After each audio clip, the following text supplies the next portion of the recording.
even though this is not Star Wars, I don't consider this Star Wars. I do consider this something that is a good play off of how Revenge of the Sith works, and so the Phantom Menace.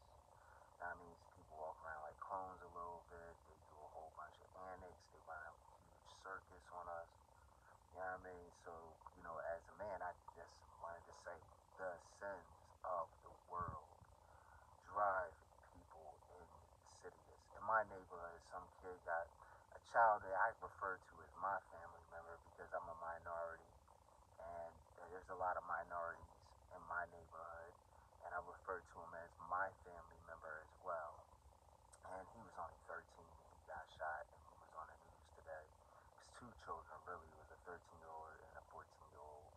And I was expressing to the people at my job that I was really hurt from seeing this, because I was like, these children are like, at any second it could be me. And then on top of that, I would rather it just be me, not them.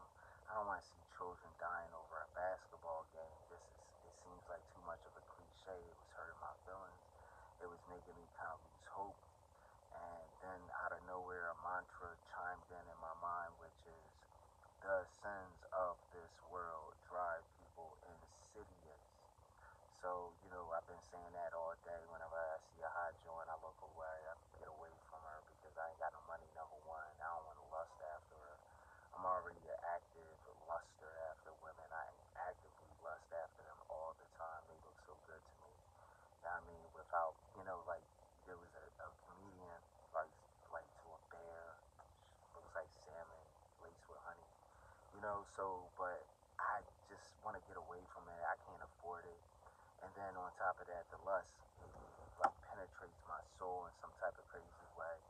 And I've seen men just grow more insidious and demented over time due to the fact of exposing their souls to certain things. And even though some people will be like, well, why weren't you doing that when you was younger and stuff like that? I was like, maybe I just didn't know how. Maybe I know how to control myself. You know what I mean? And maybe it got easier as I got older, with a little bit of help from other people. You know what I mean? Like, I didn't realize that I had like a disorder until it was once again mentioned that I might have a disorder, an emotional disorder. You know what I mean? It might not be a full out intellectual disorder, but it was an emotional disorder. And it gave me more control to be aware of it. And once again, the sins of this world, it does drive people insidious. It drives people to be crafty, and it drives them to be deceitful and evil. And I feel like that mantra is kind of grounding me in some type of way.